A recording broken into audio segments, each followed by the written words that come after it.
Welcome to another DU Reel with Jackie and myself, Amanda. We were just cracking up over sometimes how the combination of beverages don't always work well.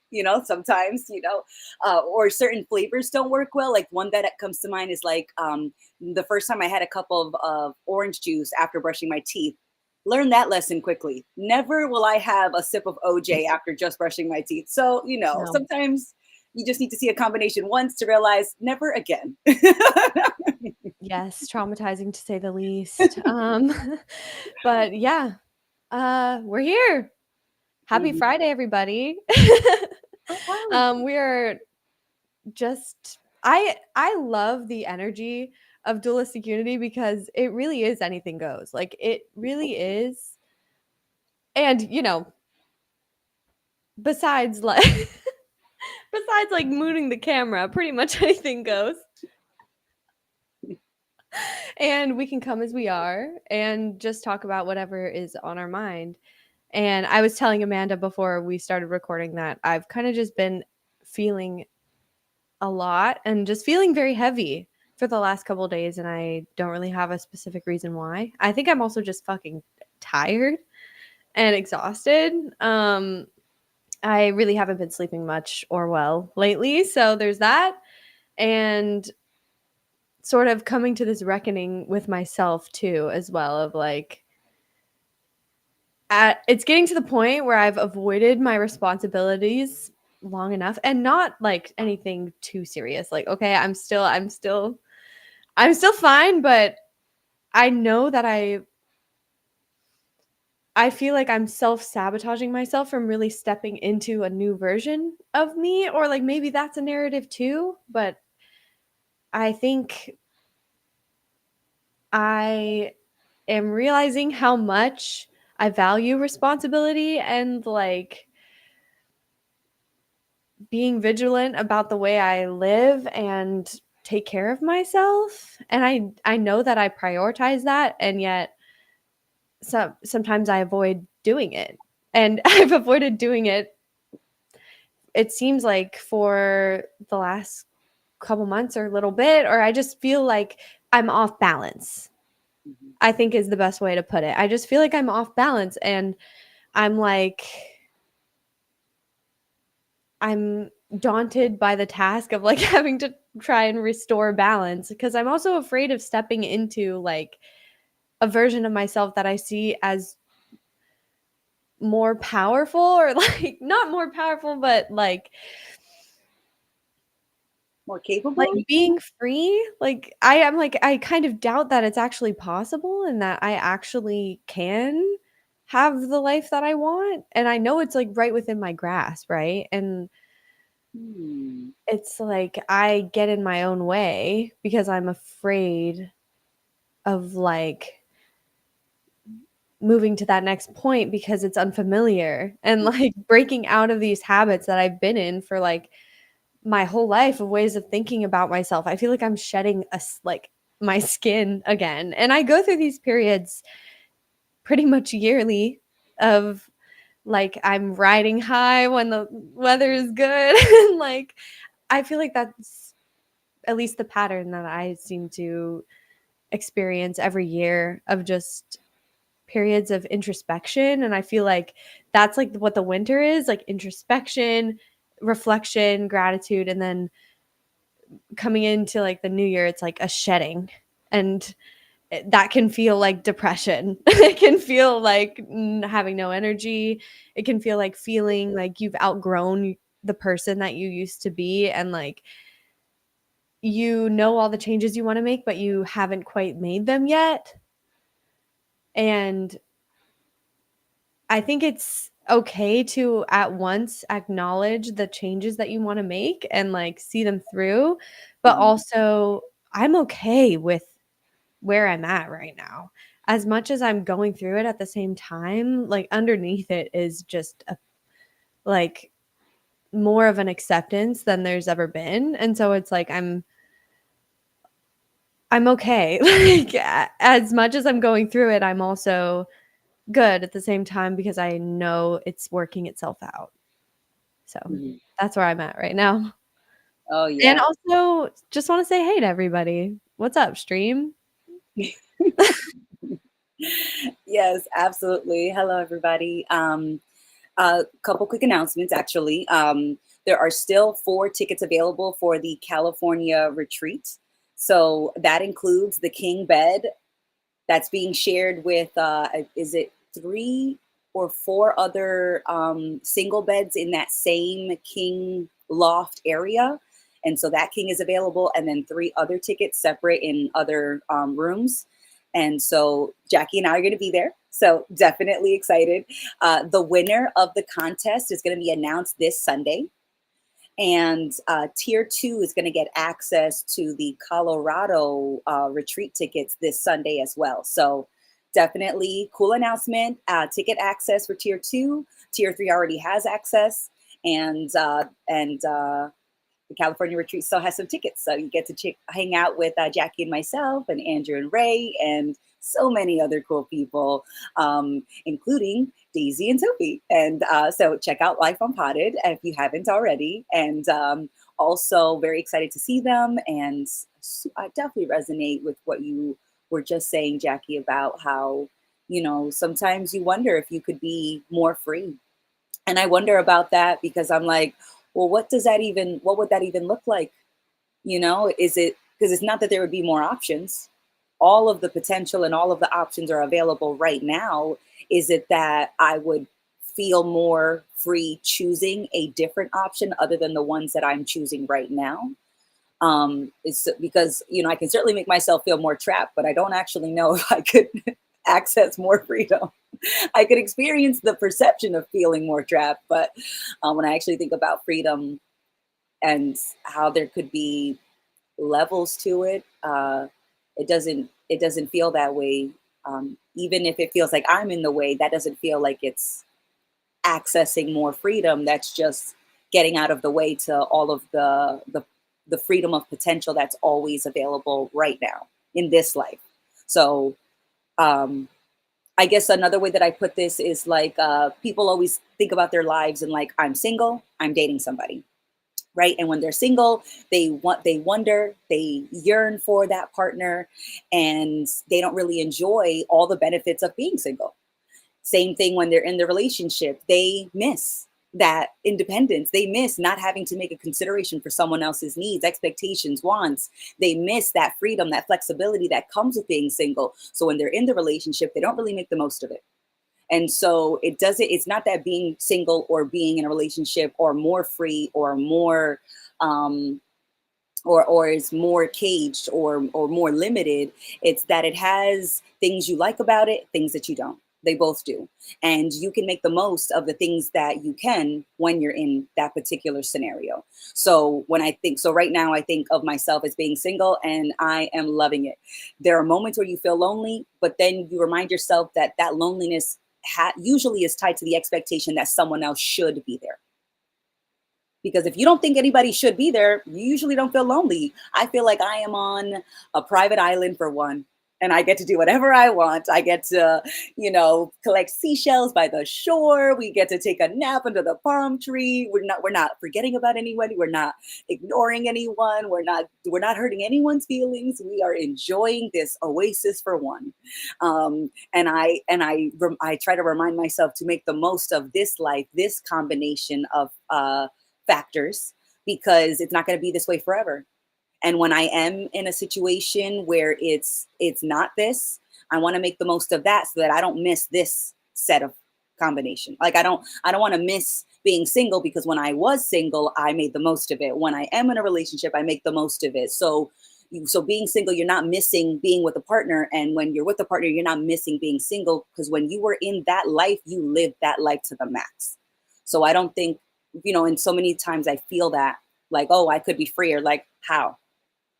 So it's just sometimes, I just want to be a big baby. That's like the best way I can put it. Sometimes I just want to cry. You ever heard the phrase, like, it's my party and I'll cry if I want to? Like, I absolutely feel that way sometimes. And then I'm like, yeah, but then again, this is my party and I'm crying. I don't know. This is not living up to party max potential. Put my song on, DJ. It's my party and I'll cry if I want to. Cry if I want to. No, for real. Like, yeah, it's there's no, I don't, just because, wow, I just had a stroke right now. I had like 10 thoughts come at the same time. And I was like, I can't say them all at once. But yeah, there's no one telling me I have to be happy all the time just because I'm free. Sometimes I do want to be a big baby. Sometimes I do want to throw a fit. Okay? And I know how to manage my fits. You know, like you like when you have a toddler, you can figure out sort of how to lovingly let them feel their emotions. And that's kind of how you have to treat yourself too. And oh my gosh, Amanda, I really resonate with what you're saying about like you're always just as free, even if you're making yourself feel trapped because you're the one that's making yourself feel trapped. Like you're the one that you're always going to hold the key, the way out, right? It's only ever going to be you. And also, when you're like you mentioned being single or like in a relationship, right now I'm actually seeing somebody. So I'm like, I would consider myself more so like I've just been spending a lot of time with them and like with her. Yeah, and I've kind of maybe that's contributing to, I mean, maybe that's a story as well of like putting it on something else other than myself, but I'm noticing my tendency to try and or like sometimes getting too wrapped up in like relationships.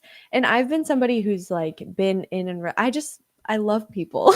And I like bond really deeply with people. I feel like I'm just that type of person. Oh, that's another fucking story. Wow. But I just it's a pattern, okay? And I don't know if it's she's my therapist right now. She's like, "Okay, let's see." um No, no, no, it's just like fresh page, new story, fresh page, yes, new new story. story. We're rewriting. We don't have to write shit down, but I'm just saying this has been a pattern in my life though of getting into relationships and then kind of like losing myself or avoiding myself, escaping myself. But also I don't think I need to have shame around like loving as hard as I do because that's just as valid of an experience as like I don't know, chasing the next carrot. Cuz I think those two are tied together because I have this fear of not doing enough, not being enough. And like, I only really feel like I'm good and have my shit together when I like am being really disciplined with all of my like healthy habits and all of the things that I like attach my self value to. If I'm being completely honest, like being the type of person that does yoga every day and like at the same time I do those things for the way they make me feel and also for the way they make me think about myself. And I'm just realizing that. And yeah, so I don't know if I'm genuinely like losing myself and just shaming myself for like experiencing one of the most beautiful things about life, which is like connection. And I don't think there necessarily should be shame about that. I think it's just whether you're single or whether you're in a relationship, finding a balance between taking care of yourself and also like being with the people around you and like really living, right? Oh yeah. But I also think it's important too that like we don't put the entire responsibility of a healthy relationship on us on one side because it's normally two. You know, right? You know, there's polyamorous. It definitely go two plus. But for the people that are in a two person relationship, the full responsibility of that relationship being healthy, being considerate is on both sides. So, you talked about like losing yourself, and I have definitely felt that experience. But I also, remember being with partners that didn't really mind me losing a lot of my self care to pay more attention to them, and vice versa. I have been on the receiving end of somebody who shared more than they really needed to share, because they were trying to prove something to me about being a good boyfriend, a good partner. And so, what I've come to practice now, even in friendships, right? So it's not just romantic relationships, but in romantic and platonic friendships, relationships, when I notice that someone is giving me a little bit more than I need, or even more than they really should, I it's like bouncing the ball in the court. If they bounce the ball to me and I really shouldn't have the ball, I bounce it right back to them. I'm just like, no, I don't need that. No, I don't need, like, you know what? When's the last time you went to go hang out with the boys? When's the last time you went to go hang out with your buddies, your best friend, your family? We've been hanging out a lot. Maybe a self-care night would be good for you. Like I'm thinking about doing that. Maybe we could do our self-care nights on the same night. We'll be simultaneously self-caring, but no calling. Like it's important that both people are paying attention to how much is being given and taken in a relationship, in a friendship, because usually both people are not blind to that. When somebody's giving a little too much, both people are usually, you know, sort of aware of that, right? It's not like, oh my goodness, I had no idea you built your life around me. Whoops. Like you see that a little bit. But some of those partners that will take everything that you give don't really care that you're giving maybe too much. So that's why I was like the responsibility is on both. And because it's not just you losing yourself to somebody, it's also them taking advantage of you, maybe being more generous than you would allow if you would notice it. So that's like a green flag that I like, that I hope that I raise for someone else, is when they pass me too much time and attention. I'm like, no, I'm really good. Like I've got my bases covered. Like I make the most of my time. And, I'm the best person that can care for my needs and wants and demands and fits, right? Like I'm the best person for the job. So like, we know how to take care of ourselves. We know how to feed ourselves. We are highly capable, intelligent. We know how to learn. We make our mistakes, but we can own them too. So, so I don't need someone to mother me or father me, or I don't need someone to be my assistant. But I do like to be someone's friend, and sometimes your friends with benefits, hey, they can go there. Heyo. I love how you put that, of just like bouncing the ball back. Like it's not no, it's just like, whoo, okay. Calm down. Calm down. Like I know it's a lot. I'm kidding. But yeah, I'm really good. And I'd say like in my relationships more recently, it's easier to find that balance. I think when I was younger, that was not even something I considered. Like at all. I wanted to spend every single day with my boyfriend, and I would lose friendships because of it.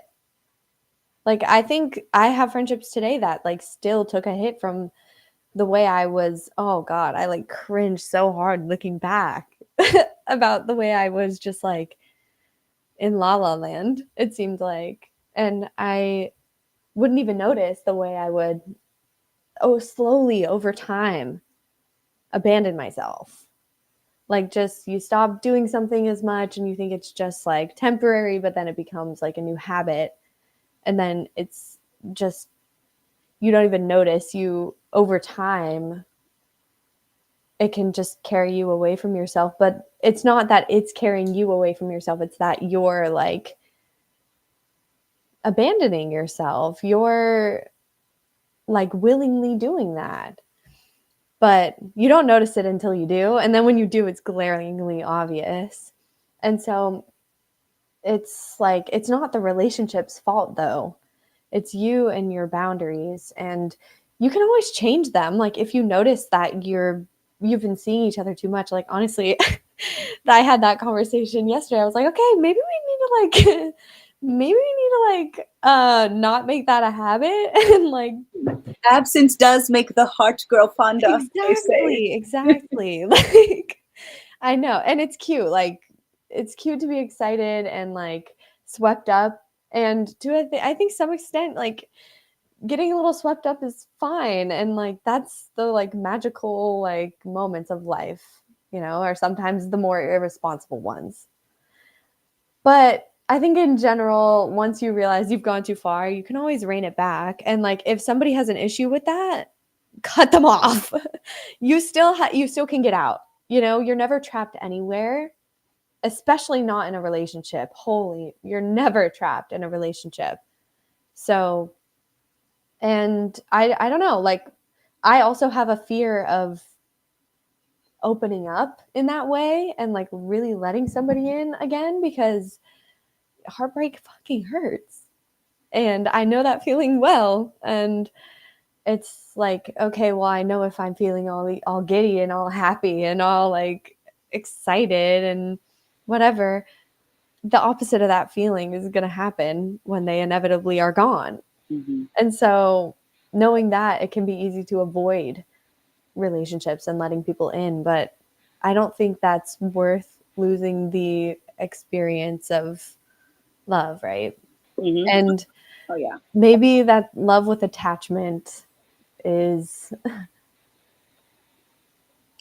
not, that's not what I define true love as. I think Mm-hmm.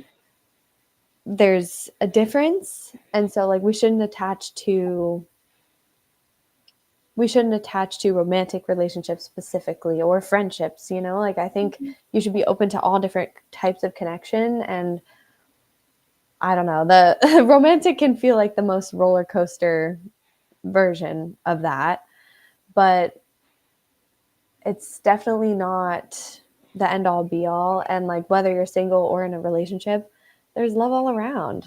And Mm-hmm. so I don't know, I guess I'm just, love is on the brain with Valentine's and what my what's going on in my world right now. So Oh yeah. anywho, uh But I love that. I do agree that it's better to put yourself in experiences that you're worried about how they might end, right? To at least enjoy the beginning and the unfolding of that experience. Um, but when I think back to like the times that I was heartbroken, I was extremely needy. Like the way that I put it back in the day was, if it was gonna work, it would have. Right. And that was my way of logically like processing, like it wasn't working. Right. And if we would still be together, any of those partners, it would have been because we were only staying because we told ourselves we had to, not because we genuinely enjoyed each other's company, not because we genuinely wanted to, because that's what attracted to us each other back in the day. A lot of those relationships were based on, I liked how they looked. I liked our chemistry. I liked how we looked on paper. Um, we were in a similar social network, right? So a lot of those relationships were out of convenience. They weren't based on a foundation of genuine appreciation and respect and valuing. So the fact that I got heartbroken in those scenarios, it's like, yeah, yeah, but was the heart the only thing in it? Because I feel like the brain was a major player in those relationships. And I like what Ray says in the comments, a whole heart can't be broken, right? Because even if you miss someone, even if you feel a little sad, like heartbreak is such a big feeling in my mind. Because when I felt truly heartbroken, it's because I felt like someone had left my life that I didn't think I could live without. And so my heart broke because it felt like a piece of it was missing. And so I like how Ray puts it, a whole heart can't be broken, because even if our romantic relationship doesn't continue, if it was based on a genuine friendship, then the romantic part ended because both of us could see that it wasn't, us being together in that way wasn't adding to our personal growth, our collective growth. It wasn't adding to the experience of our life in the way that we would want it to continue. And so we wanted that portion to end. But if there was a genuine friendship at the core of that romantic relationship, then there really shouldn't be too much love lost, because you realize that you're better you're better not together in that particular way, but we can still shoot the shit, have a beer, and be like, hey, how you been? What's going on? I had some great times, some good flashbacks, but really glad that we decided to just to be at peace with the fact that we weren't we weren't compatible in a romantic sense. And to say that someone's not compatible with you is not to say that something's wrong with either of you just because you're not compatible. And I feel like people take that so personally, like, oh, something's wrong with me because all these boyfriends that weren't good for me didn't stay with me. And you're like, wait a minute, how did we get to that part where, like, can can you show me your math? I need to see the breakdown of this, because the fact that people that weren't compatible with me haven't stuck around should be a sign of growth and a good thing of self-awareness. So what are we heartbroken about again? Yeah, I completely agree. And when I look back at my past heartbreaks, it was all just building up like this attachment, this identity, this version of myself. And then usually the rift in the relationship is when I realize it's not working. That's not me. I don't like this anymore. I want to grow. I have to make the uncomfortable choice. We have to break up. That ends. And sometimes I'm forced into that before I'm ready. And so I think relationships are beautiful in that sense, where it's like you bring two mirrors, like two people are like mirrors, right? Reflecting back at each other, and they allow you to see more of yourself through like your connection. And so I think that's just beautiful as hell. But yeah, it's underneath it all, you can have an appreciation of the fact that you're always alone in your conscious experience anyway. It doesn't matter if you're in a relationship or alone. Like, the love that you feel for that other person is coming from you. Like, that's yours, and you don't need that other person to feel that way. Um, so even though it can feel intense, because I don't know if we can help forming emotional attachments to people. Like, if I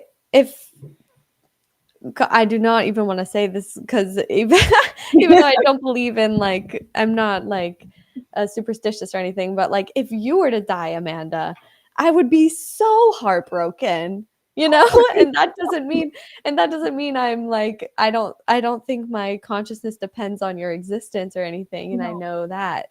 So like my heart is still whole, but you can still feel heartbroken with a full heart, I think. And I think that's part of having an open and full heart, is feeling the whole range of emotions and kind of allowing it to like slap you around a little bit, because like we're humans and we're here to experience all of the shades of infinity and emotion and sensation and experience, I think, that are available to us. Yeah. And so I don't think we should um I don't know, like, I used to feel like I just wanted to hold everyone at bay and protect my space because I knew I was good by myself. But I think that was kind of like a fear of experience at the same time. And I think there's room for both. Like, Mhm. definitely I enjoy being single and not having anybody in my life and just hanging out with my friends all the time, like doing my hobbies a bunch and like being on top of my shit. Like, there's periods of time for that, but there's Mhm. at least, I don't know. I kind of have a new appreciation for that cycle of like being single and then like meeting somebody and getting swept away and then coming crashing back down and then learning more about yourself. It's like peeling a layer off every time. And so, but you have to lose yourself a little bit, I think, to then find yourself in a deeper way. Yeah. I Yeah. don't know, man. I'm like, that shit. It is a lot to chew on. It's a lot because I mean, Yeah. we are not going to have absolute answers at all today. We are just chewing out loud, you know, um, because I think like the example you gave us, like the death of someone versus like breaking up with someone, which are like, so it's like damn, Jackie, I'd be extremely sad if you were No, no, no. to I was referring to heartbreak. I was like referring no, to heartbreak. Yeah, but heartbreak usually happens because of the end of a romantic relationship. Like usually, especially that's the context that we were talking about heartbreak. Yeah. So that's I was like, definitely I would be deeply sad. But when I think about how I would progress if something did happen to you, it would be to celebrate the life, to celebrate the times we didn't have. I still do things when someone passes away, or even when someone and we, broke up. There are certain things that I might do, or like, let's say I go to a certain music festival that I went to with an ex.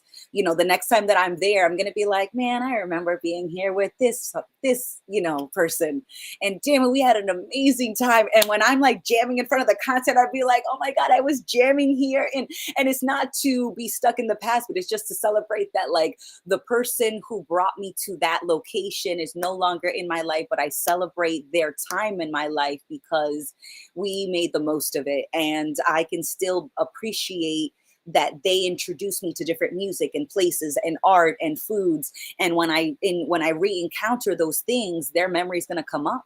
And usually heartbreak doesn't come with it. It's just like thank you, thank you for everything that I was able to gain from our time together, and I hope you feel the same way. Shout out to all the exes. Like, because there's a lot of appreciation for the fact that, like, I'm not sad that we're not together because we outgrew each other, and that's a healthy thing. So when I think back to it, there wasn't anything lost. I gained so much. And so, like, when I think of heartbreak in the romantic context, it's like, the only time you really, in my opinion, have lots of heartbreak and you feel so sad, you feel like you lost so much, is because you appreciated that person in a way that made you feel better. I don't think you actually appreciated the person as a whole. I don't think you appreciate the person as a person, and how their life is not revolving around you. So if they happen to get out of, let's say I'm a planet, if they happen to get out of my orbit, that's not a loss to me or to them, because if I truly appreciated them as a person, then I'm like, damn it, make the most of your time out there. Do your thing, because it certainly wasn't to live for me, and I wasn't there to live for them. So, but when we're talking about like death of a family member, I do the same thing. Like, if there's something that reminds me of that person, I'm gonna dance a little harder. I'm gonna shout them out, and I'm the only one that's really hearing that shout out. But for me, that's like a shout out of appreciation, that, like, I'm so glad that you were in my life for a month, a season, a reason, whatever the hell it is, like that saying is. And I'm so glad that for the time that you were in my life, in my life, in what seems, I'm so glad that I see your entrance and exit as a contribution and not as a signifier that anybody did anything wrong. I'm just grateful that I can appreciate the the the blip on the scale, or I'm glad that I can appreciate it without thinking that I'm missing something. So I guess for me, heartbreak just doesn't happen in the same way that it used to, when I used to be more dependent on feeling better versus just living for myself, and not for not for a relationship, not for another person. So that's why I feel so whole and complete, right? So if somebody comes into my life and so actually there is somebody that I'm talking to that's not like a boyfriend, that's not a partner or anything, but somebody that I thoroughly enjoy. Like right now, there's somebody that I thoroughly enjoy and I adore him. And I love that I love to spend time with him, but I remind myself pretty much a few times every single day. If a thought of him comes up, I tell myself, we can appreciate the thought, but right now that's not happening. And my life right now is me in my apartment by myself. What am I doing with this time on my own? Am I fantasizing about a person that's not in the room with me? No, burst that bubble. As much as you want to be, as much as the sun shines out of his ass when I think of him, it doesn't happen, right? So burst the bubble, get back into your life, live it. It's right here. Who's here? Is he here? No. Okay, then we move on. And when he is standing in front of me, he has my 100% attention, and he knows it. But when he's not here, I should have 100% of my attention. Yes. Sorry, round of applause for that one, Amanda. I don't know if you can hear it. This microphone is almost too good at noise cancellation. It's crazy. But yeah, thank you for the reminder. Thank you, because, maybe that resonated a little bit. Maybe I can look at myself a little bit and notice I do think I do have a tendency to get swept up and allow myself to get swept up. But once you have that awareness, it's just about refocusing your priorities. And at the end of the day, I love how you were saying like none of that love is lost, because it's never like your experience that you had with those people, anybody you meet, your friends, your family, anyone, a random stranger, those interactions still happen, and they shaped you. They are you. You are the product of all of those things. They're within you always. And even if somebody isn't in your physical reality anymore, either they leave your life, they move to a different country, they block you, never want to speak to you again, or they die. Like, just because they're not physically around you anymore doesn't mean you lost anything. And also, I had another point and then I forgot it completely.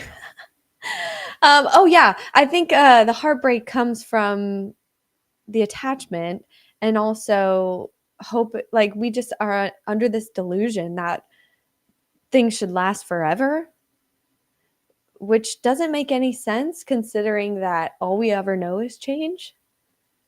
And we've never experienced any period of time where anything has stayed the same.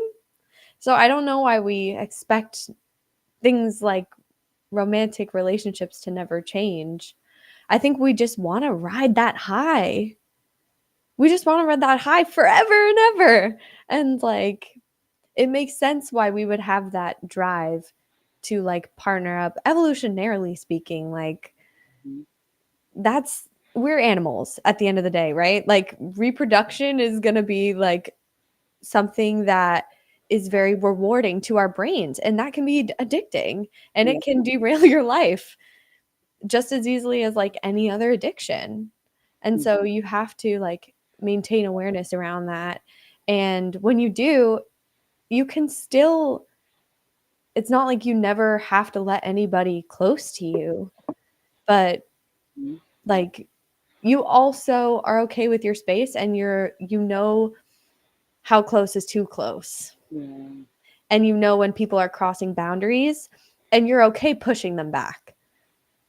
Because Yeah. I have in the past been too afraid to like tell somebody no, because I thought they would not like me. Mhm. And then I Oh, was yeah. attached to them, so I didn't want them to leave because I thought it meant something about me. And so I let people push my boundaries plenty of times. I Mhm. won't do that shit anymore, but I had to do that to learn that. So Yes. it's like I don't regret it, but Mm-mm. I'm not gonna fuck no. Like, but that's just maturing. Mhm. And you have to experience things and honestly make mistakes. And I do think life is just about constantly falling off balance and bringing yourself back into balance, and sort Mhm. of just evolving over Mhm. time, like as you fluctuate. Mhm. And it's very symbolic in the cycles of love that we go through, love and loss, but nothing is ever lost. And lust sneaks in there plenty of times. Love, lust. Ah! Let's not play any games, even though that is a playful statement in and of itself.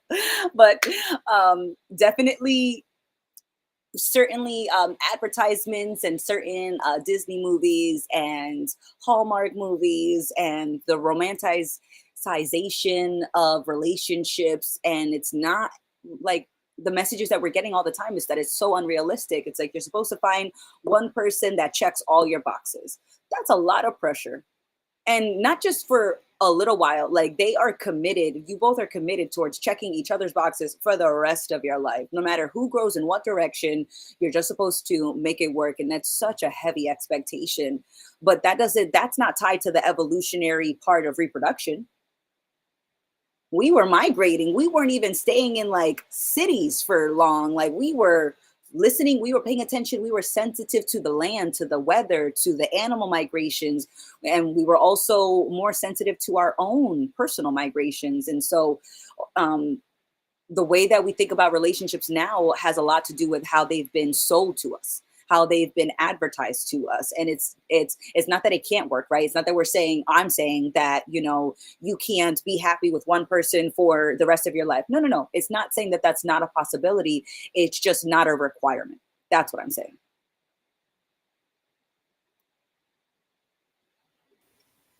Not a requirement. Nothing is required. No external circumstance is required, and I still know I'll be fine. So Hmm. that's just always there in the background. Sorry, I got a little distracted because I realized this journal that my mom gave me. It says a girl should be two things: who and what she wants, and that's so on point for this episode. I love it. I love it. There's such an expectation for men and women, right? It's not Yeah. just us. It's everybody. Like Valentine's Day just passed, so I know that a lot of people are reeling from that holiday because they think, "Oh, I didn't spend it with someone. I didn't get flowers. I didn't get taken out to dinner. You know, I'm not dating anyone. My parents are asking me when am I going to meet someone? You know, when are they going to get their fucking grandkids? Like, so that's certain something that I heard for so long, or they're just like, oh, that's it, you're a spinster, or that's it, you're destined to be alone forever. It's like so quickly is your family and your friends and your surrounding communities putting you in black or white scenarios. You're either going to be with somebody or you're just going to be alone forever. And so I'm so glad that we're talking about this, because the most important relationship is the one with yourself, the one that you have with your life. And usually, I love this saying too, because it's like when you're not looking for a relationship, that's usually when it finds you. It's because that's when you're not being fucking needy. Last time I checked, neediness is repulsive. And I know when I'm needy, I am not the person that you want to be around. And it's almost like I can smell the desperation on myself or on someone else. And that is like such a buzzkill. So, when somebody has been the most attracted to me, when I looked like I didn't need anybody to follow me, like I didn't need anybody to ask me out, when I was looking like I was living my best life, and that's when I've been, people are naturally drawn to you, and so that's what I want to remind all of us to do, is to just check in with how you are taking care of yourself. If there's any hints, I know my kidneys gave me a hint: drink some water before we end you. And I was like, all right, demands, I am negotiating with my kidney terrorists, and no, but I'm just kidding, guys. I'm just kidding. I don't mean it. I'm just teasing you. You're We will end you. yeah, yeah. I'm like, no. Thank you for taking care of everybody. I do so much. I do some great. I'm surprised we're still here. Thank you so much, guys. So I definitely have moments where I check in with my relationship with my body, with my mind, with my life, with my home. And because usually that is the best indicator towards like what's the quality of my relationship with everyone else. And the more in tune I am, not better, the more in tune I am with my relationship with myself, the easier it is to be present in other relationships, because I'm not needing them to fix me or to complete me. Yeah, and then you can just hang out with people and keep it light. And like you can be in relationships and be like, okay, like we're not fucking other people, okay? I'm only interested in you. But like we're gonna like it's gonna end eventually. I'm not gonna invest all of my time into you. I'm not gonna invest all of my money or energy into you. I'm not gonna have you move in with me. Like we're not getting married. And it's day by day. And you can still do that. And then yeah, like you might be sad once they're gone, but you'll be fine regardless because you never lost yourself, right? You didn't abandon yourself. And that's I think what the real pain of a heartbreak is realizing that you did that and then being forced to like rebuild it all. And that's painful because it's uncomfortable. And like you can keep your feet underneath you, and even if you do feel, you know, swept away in love and then you get thrown around and I don't know why just have all this imagery of like getting smacked on your face, like face planting into the earth. Like the universe slaps and cracks you around in love, and people do horrible things to you, or okay, can I not? Let's say you get cheated on or something bad like Yeah. that, you know, like even if that happens and you get hurt, you'll be fine. And that's the moral of the story, is that you don't need anybody. You don't need physically anybody. Hmm. You will be okay on your own until the day you die. You came into this world by yourself, and you're going to leave it by yourself, because you're the only one that can experience your consciousness. You're the only one that really knows you, and not in a conceptual way. I think everybody else knows you in a conceptual way. You're the only one that knows yourself for the reality of what you are, and other people can, sort of get the afterglow. They can almost see you. They almost like they can feel you, but at the end of the day, you're the source of all your own love and all of your experiences in general. So Hmm. don't give that away to other people Hmm. completely, right? Like, Hmm. yeah, it's and you yours. just and you just build a sensitivity when you do, right? Like, it's not, there's nothing that goes to waste is like the phrase that keeps coming to mind lately. And like, someone cheats on you, or my big pet peeve back in the day was, I used to hate it when somebody would blow me off, especially a partner, because I'd be like, damn, do I look that needy? Do I look like I can't live without you? Like, I'm baby's just sitting in the corner, just waiting for you to call her. Like, I could make any other plan. I could go do anything. I could go for a walk. I could go call a buddy. I could go, like, so when somebody would blow me off, I'd be like, you son of a bitch, how dare you not tell me that it didn't work out, that like plans needed to change. And what that pet peeve was telling me now, at least the way that I understand it now, is that I never wanted to share my time with that person. And so when they would blow me off, I'd be so upset that I put away some time for somebody that I didn't really want to spend with. And usually that was with boyfriends. And usually that was because on some level I knew that we weren't compatible, that we were using each other as distractions, that we were using each other to feel good, to make ourselves feel better, to look good on paper. And so I didn't like that time that I was putting towards that distraction was being, you know, I guess not used. Um, but that's okay though, because what that person was communicating to me was the same thing.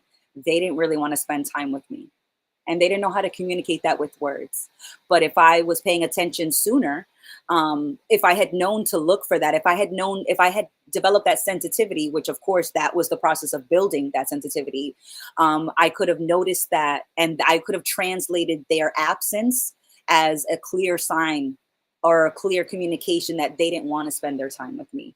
And I used to get upset with them, thinking like, oh, if you're wasting my time, I am my time. So if you don't respect my time, you don't respect me. And and it was just that I didn't want to admit that we both didn't want to be with each other. So that's why the time pet peeve was such a humbling and super insightful experience that I just cracked open like a year ago. So like this whole time from 20 to 31, 11 years of wondering why I get so pissed when boyfriends would blow me off. And it was just like, damn, because I knew that we didn't want to spend time with each other, that we were just using each other as distractions. And but I'm so glad that that happened. I'm glad that I used them, that they used me, because now I know what it likes to feel used. I know what it's like to feel like the user. I know what it's like to not honestly communicate with myself and with others. And I could have never learned that if I wasn't the asshole in the room. So like, I'm so glad that's why, I really appreciate communicating with words and without words in all of my relationships. And I make it an effort for people to feel it, to know that, like, when I'm with you, I want to be there. I am so excited to be here.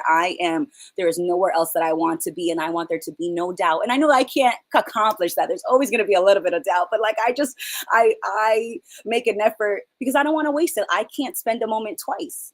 So I don't want to bullshit with somebody that I want to be a distraction. I'm like, no, we're gonna deal with these little bitch feelings. We're gonna figure out why we're feeling so needy. We're about to check this, burst this bubble, and then we're gonna get to the part where we spend time how we want to, with who we want to. And I want to communicate that with words and without, so that the person that I'm spending time with knows that at least it's real for me, and that that's where I want to be. And then the ball's in their court. And even if the ball gets shot into the stadium, I won't care because I played fair, at least as best as I could.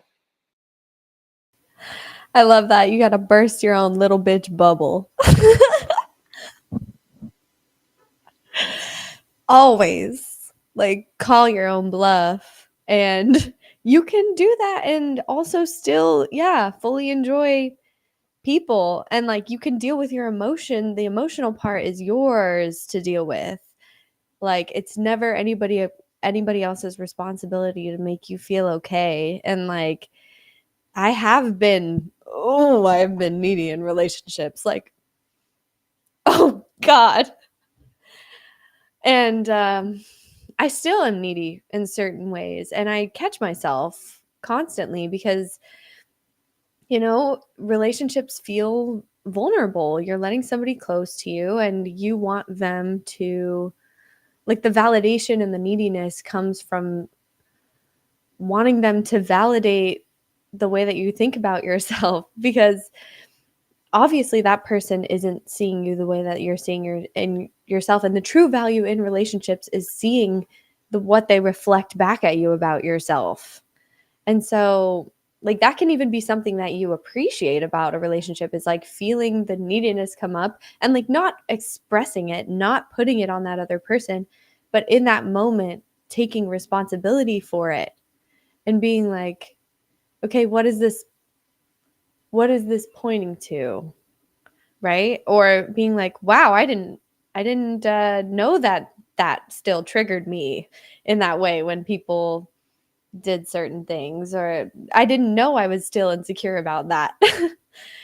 And you can learn about yourself in the process of doing it. And yeah, it's all just more context for Mm-hmm. you to build an appreciation of this experience and to, understand how to find balance, right? Because you have to go, you have to kind of sway side to side and wobble a little bit and fall over, but then eventually you find center.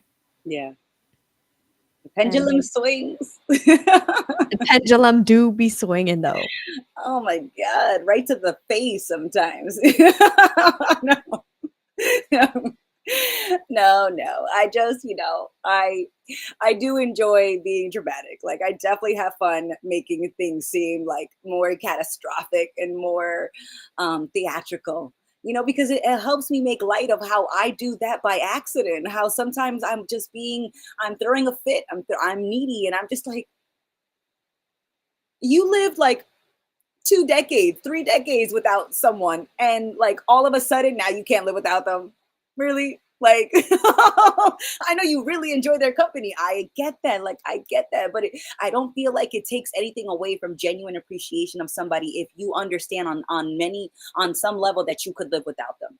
That they're your whole existence. That life would still be meaningful and fulfilling and whole and complete, just you all on your own. Like, I don't think that takes anything away from genuinely appreciating time with somebody. um I just don't. And but I swear, if I would have told that even to myself like 20 years ago, I'd been like, what are you talking about, you crazy old woman? Like, like, what do you mean? Like, that it's not true love? That it's like, yeah, but that's love doesn't come with a chain, right? Love doesn't come with an expectation or this weight that you couldn't live without somebody. Like that's just so needy. That's attachment. That's just okay. So you married your favorite crutch. Congratulations.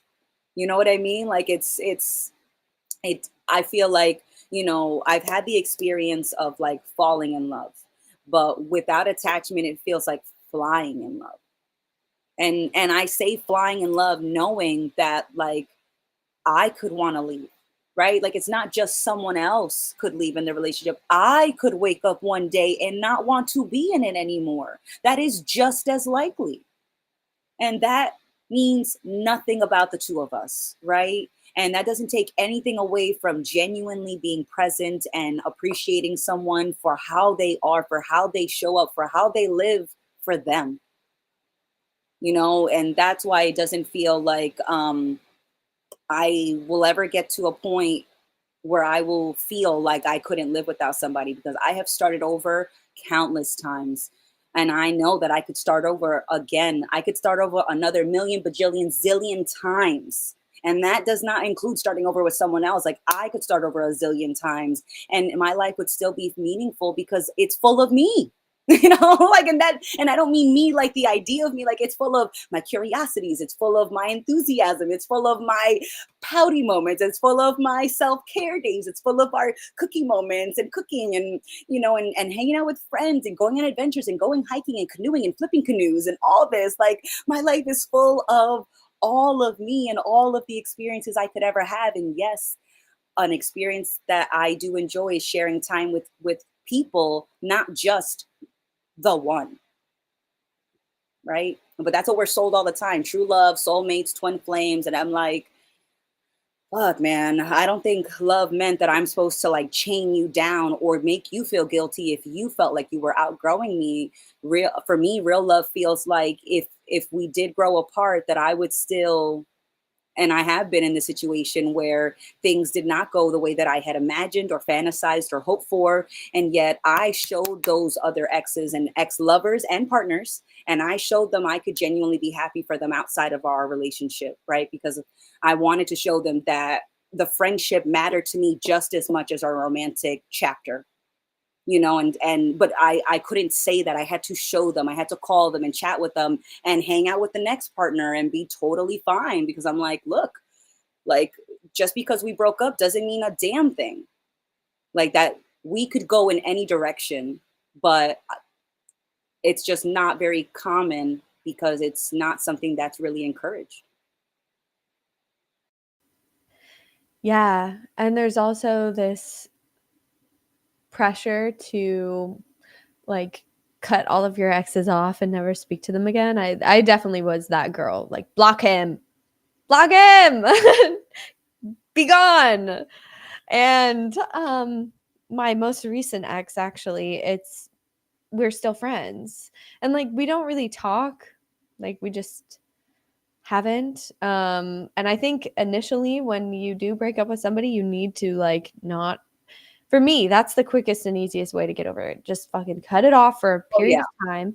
You both need that space, and then yeah, like, there's no reason you can't be friends again, and, like, I am still genuinely happy for my ex, and I want the best for him, and I still think he's a great person. I don't have anything negative to say about him, and I still, like, have a lot of love and appreciation for him as a person, but that doesn't mean I wanna get back together. That doesn't mean I'm attached or that I'm plotting that we're gonna be together eventually, you know? It's like I can let go. You can let go of people, and the idea of marrying somebody is actually, like, one of my biggest fears because I just don't think it's like, the idea of being attached to somebody forever to me kind of just seems more like a prison. Like, I don't know why I would commit myself to, like, being with anybody forever because I know that we everybody changes, and I don't think love is ever meant to be something that's permanent, as in, like, you 2 need to be physically attached until you're in your grave. You know what I mean? Like, you need to live in the same house, you need to sleep in the same bed, like, or, like, you need to at least be in each other's life forever for it to be meaningful. Like, why do we feel like that is the most important thing? Like the commitment, the label. And then so many marriages and relationships sour, and people don't allow themselves to leave them. And then your quality of life deteriorates significantly. And then you resent the other person. But really, that resentment is at yourself for not doing what you know is right, or like what reality is kind of leading you to. Like, it's okay to move in and out of things and shed layers and let go of old versions of yourself, of people that you've outgrown, friendships you've outgrown, cities you've outgrown, careers, anything. Like, none of it defines you. You don't need to hang on to anything forever. But I think our society today is built around like finding things to like hold on to forever and stake your identity in order to feel like you did it. Like, you, congrats, gold star, buddy, you made it. Yeah, it's a sign of certainty, right? It's just yeah, it's a symbol of certainty. Like I know for sure that me and this person are going to be compatible in 10, 20, 30, 40, 50 x amount of years. And that is a gamble because I change my mind quite often, and that includes about the people, the people that I want in it. And so people do go into it because they think that that's what they're supposed to do, but that's also because a lot of people who have been married encourage others to get into it, so it validates their decision to get married, right? So it's not even personal. It's like I can't even be mad at my family, and because I'm like, you guys, you poor things, you're trying to make yourself feel better, you're trying to make it seem like getting married and buying a single family house and living in it is supposed to be what you do. You buy the car, you upgrade it every few years, you upgrade the marriage ring every 10, whatever it is. And it's like, that's what you're supposed to do. And I was like, that sounds so limited. It just sounds, Boring. yeah, just sounds so limited. I'm like, I can't guarantee that I'll feel any kind of way in 1 year, let alone 50 years. So I think it's just as healthy. But then there's a lot of tax benefits too. So, right. So another reason why a lot of people get married is because of how the government treats you and how being a single person in the United States costs more. And so you want to split the living costs. But then people are changing their minds. I'm seeing people on TikTok that it's like straight men are asking other straight men to get married and live in the same house together just for the tax benefits, and it's like, that's so insane that people are thinking, I just want to get married for the tax breaks. Like, like that. Like, what is going on? This is nuts. This is nuts. Yeah. It just, Yeah, like, I guess I can endure this person forever just so I don't have to pay as much money to and the we're getting government. scammed. We're getting scammed. Like the fact that you are not able to live off of the land around you, that you have to pay for your basic needs, your food, your water, your housing, you're getting overcharged. The food that you're buying at the grocery store gets you sick. You're not taught really how to make at-home remedies and at-home medicines. And so that makes you more reliant on these artificial foods and medicines. And it's just this never-ending cycle. And so you think, at least if the bill's shorter, that's somehow better. And I'm like, that is a short end of a stick. And a lot of people still think that they're winning when they're married, and whether it's an agreement between just two adults or it's a traditional context of, with a romantic layer, right? There's a romantic layer that's not just purely for taxes. Because that can happen in any combination of genders, right? So traditional context, I only mean that there's a romantic layer to the marriage versus no romance, just we're working the system. So it's just such a shame that people are so desperate for a break that they'd be willing to tie themselves to another person with a cheaper chain. Yeah, and that's why I'm, like, afraid of that. I know it's completely in my control whether I get married or Yeah. not, so, like, I don't have to be afraid of it, but, like, I just I just don't see myself ever making that decision. And I think that's okay. I don't think that means I'm like I don't love people as hard or that I wouldn't spend No. prolonged periods of time with people because I do really value deep connection with people. And I think there's a way that you can like I honestly think it would be a recipe for a healthier relationship over time to have the mutual understanding that either one could leave at any time because then it's more meaningful that you stick around.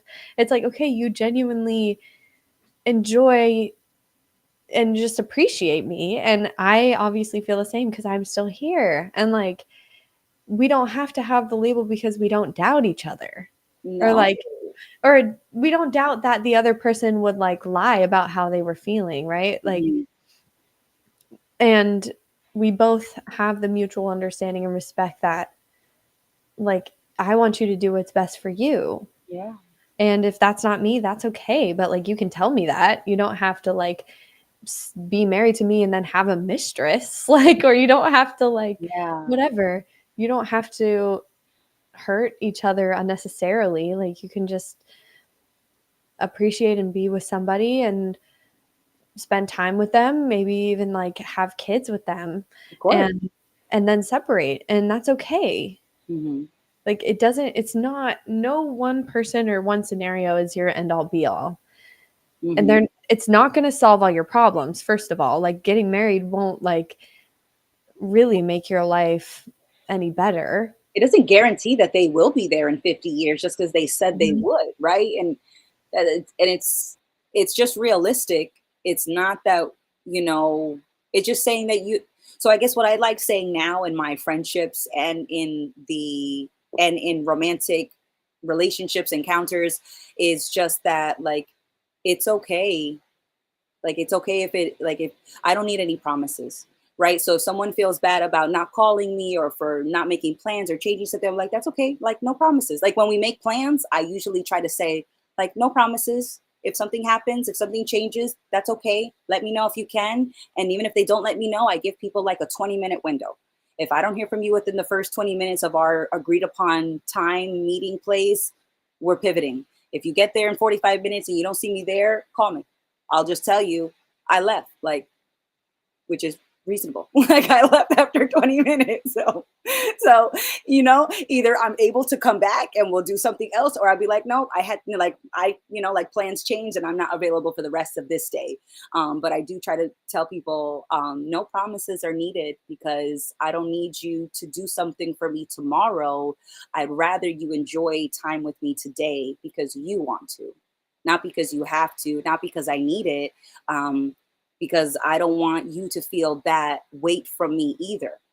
It goes both ways. Like it's not only that keeping boundaries with someone else, it's keeping boundaries with yourself because it's so easy to get used to that comfort and then to rely on it before you even realizing you're like, oh, I'm putting a lot of weight on this crutch. Oh, snap, hold up, put this down. You know what? We got to do some reps, and just checking in with yourself. It's constant checking in. And I don't think that that happens, or at least I don't see that that happening a lot in my traditional experience of a romantic relationship in the States or in the relationships that I see around me. I don't see lots of checking. I do see lots of comforting and coddling. Yep, exactly. A lot of people just trying to make themselves feel better, escape into something else or into somebody else to prove something like, oh, look at my hot boyfriend. I must be hot too. I must be valuable, right? I did it. Um, it's so clearly about identity in so many cases, but genuine love is out there, right? Appreciation is still there, and you can have a relationship on your own terms. You know, you can, I mean, you're always in relationship with reality. You can't escape any of your relations. And even the relationships in the past, those relations still exist, like they're never severed. And um, So really what you're working on is your relationship with, it's always with yourself. Always. It's always with yourself, whether you're single or in a relationship or like you Mhm. physically have somebody around you, right? Like it's always negotiating your relationship with yourself and your existence, and in whatever context you're in, using it, to check in, right? Pay attention to what's coming up and what can I do with this and what is this pointing at, and like where am I falling off balance? What do I need? Like Mhm. in order to maintain my equilibrium. And like even if you fall off balance, you're okay. Mhm. But it's just a self-refining process over time if you pay attention. But the way people lose themselves because they're not paying attention to the reality of themselves. They're caught up in the realm of concepts and ideas, and everything is so surface level. And so people don't even really recognize how they really feel if they don't, if maybe deep down they genuinely don't even like that person.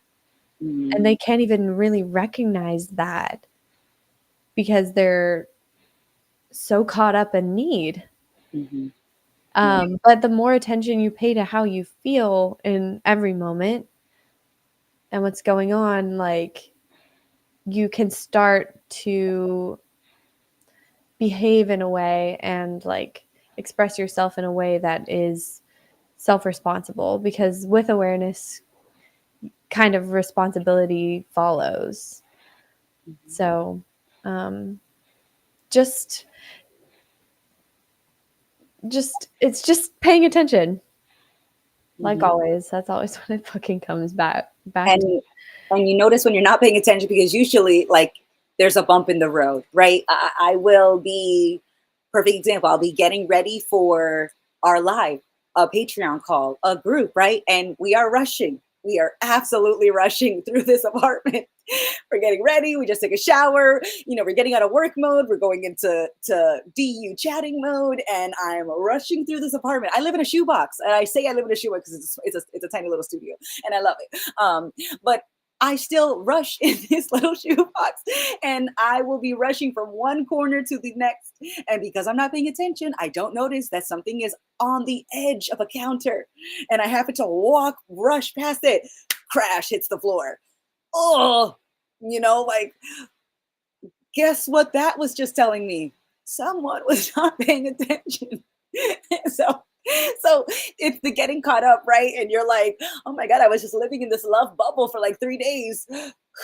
All right, that's right. There's a whole life out there. you know, like, like, but you usually see that you're not. Usually, when you notice, okay, I could pay attention, is when you've noticed you haven't been paying attention, and then you laugh because you're like, oh, whew, all right, all right. That's, well, you know what? Enough of that, little lady. Get it together. And so I rein myself in.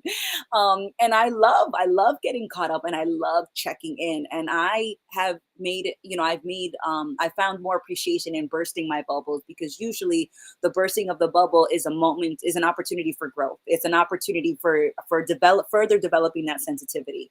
And that's all this life feels like for me, is like this endless opportunity to develop more sensitivity, more considerations.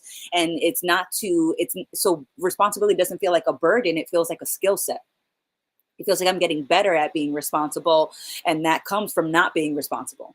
Wise decisions come from being impulsive, come from making mistakes, come from being, needing all of that. Like, you don't get to the point of feeling like you're making wiser decisions if you weren't making reckless ones. Because that's how you get to, that's how you get to almost see it on the spectrum, is that something feels a little wiser, feels a little more considerate, because in reflection it feels like a stark contrast to those reckless choices where it was all about me. That's it. All of you are in Amanda's world, and that's it. Enough is enough. No, but it's incredibly lonely when I was living in only Amanda's world, and only Amanda's needs were important, and only Amanda was being considered. It felt incredibly lonely and incredibly high risk. And so making a consideration for someone else that I'm sharing time, space, and experience with doesn't feel like a loss. It feels like a deepening of what could be shared because I know that I'm sharing with more than just me. That was very beautifully put. And when you're talking, I was sort of, because you said responsibility isn't a burden, it's a skill set. And that that really hit for me because I've kind of been seeing responsibility as a burden, and it also clicked for me that that is only because of self-judgment.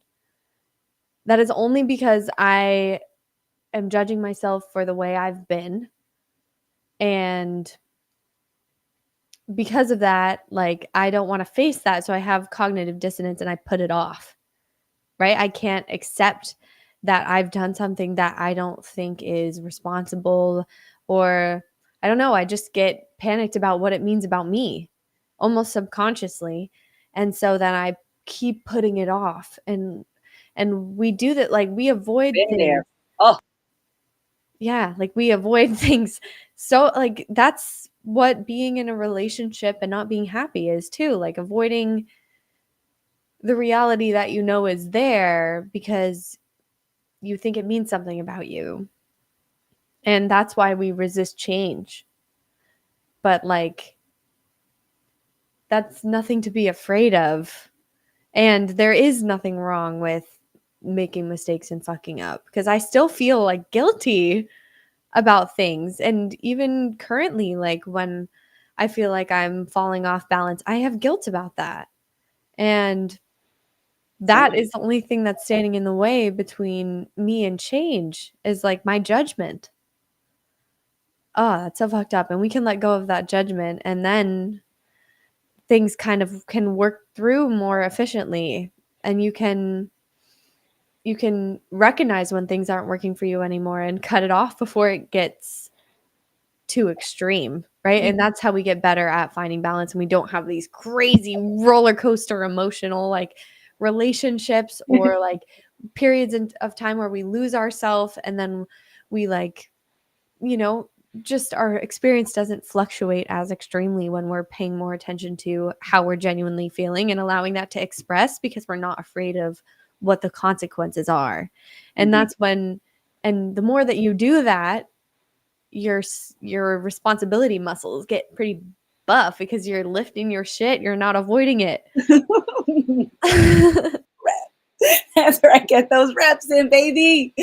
Oh my goodness. But the guilt and the shame, it's a part of it. It's a part of it too, right? It's so there have been some like unpleasant moments, and I remember them. Like it still feels unpleasant when I think about them. Like maybe having one drink too many at at an office event. Maybe being so visibly jealous of a friend because I thought that, her happiness prevented me from reaching that amount of happiness, or someone else's accomplishments when I was being petty and jealous. It's like, oh, I remember those feelings very vividly. And I'm glad because those feelings let me know that I'm holding on. And so it's almost like another reminder when that shame comes up, is that there is a judgment, and you're like, oh snap, oh snap, I am judging. And right, and it's like there is an opportunity for growth. I don't necessarily need to love everything that I do, but I can take when my shame and guilt comes to visit me as a reminder that maybe we're holding on to the idea of being ourselves versus actually being, just being, right? Because I was thinking about that when we've been chatting about this for like, for who knows how long, but about like being ourselves, and like, is being ourselves really just being, right? No concept of Amanda and Jackie, just being. And in that being is going to come guilt and shame and joy and love and excitement and curiosity, and so it's like the shame doesn't have to be about Amanda. It just could be shame, and maybe that shame is really pointing towards embarrassment, because that's usually when I felt a lot of shame, is because I'm embarrassed that I should have known better, I should have been smarter, I should have been wiser, I should have been more considerate, more loving, because then maybe nobody would leave, maybe nobody would judge. And it's like, yeah, but even if every person on this planet judged you, would that stop you from still being? Would that stop you from living? Let's go worst case scenario. Everyone hates you. Everyone's judging you. No one wants to be your friend. No one wants to date you. No animal even wants to be your pet. Like worst case scenario right now. What are you going to do? If you were still here, if you were still in that scenario, what would you do? You would go on. You would keep going. So I love that it came back. Oh my God, I've been loving these two words. These two words have been coming back to me almost as much as my guilt. But we're building up the reps, and it's just keep going. Like I feel guilty, keep going. I feel shame, keep going. I'm caught up in somebody that I adore, keep going. I'm a little caught up in me. I got my head so far up my own ass. I've changed it up this time. Not their ass, it's my ass today. Either way, you can get caught up in both. And so it's like, no matter what scenario you find yourself in, you can always keep going, regardless of your opinion. Regardless of your opinion, you can always keep going. Yeah, just keep going and breathe. And yeah, and wow, Amanda just beautifully said. And I also like what Ray put in the chat. It's if it's not a burden, I think talking about responsibility, how can I feel more important for shouldering it? And that really got me because that's egotistical as fuck to judge yourself and then avoid responsibility, see it as a burden. That's egotistical as shit. That's Someone thinking get about me a yourself. cape. I'm Yeah, a hero. thinking about yourself so much. Oh my gosh. The responsibility of my genius is too heavy. I can't live up to these high expectations that the universe has made for me because I'm fucking wow. Yeah. We love to think that we're special and that and even being like telling other people that they need to be responsible. It's like, okay, are you being responsible or like do you Hall just monitor. yeah, like you You that's know, funny rate me as as like fuck because that's funny as fuck because I was that bitch. Like cognitive dissonance running amok, just wanting to feel better, just oh my because I made myself feel less word. than, Yeah. worse. It's always coming from there, and like I can have the empathy for that hurting part of myself while also being like, well, hold on, little bitch, don't get on your high horse. You know, like just because you're sad doesn't mean you get to like make yourself into this like king all of a sudden. Like you're you're just you and that's enough. Like Yeah. you don't have to posture, you don't have to like have all these grand expectations for yourself and meet them in order to feel okay. Like Mm-hmm. I've also been thinking about specific words. Like I think yesterday in the Patreon call we were talking about like why do we want to matter so much? Like Yeah. why do humans want to have meaning to Mm-hmm. our lives and like and the double entendre of like matter and like physical matter and it's like we are matter. Mm. We matter because we exist. Right. Right. Like that speaks for itself. Yeah. And Mm-hmm. same thing with meaning. Like you were saying, my life has meaning because it's full of me. Yeah. Right. Say this is me, right?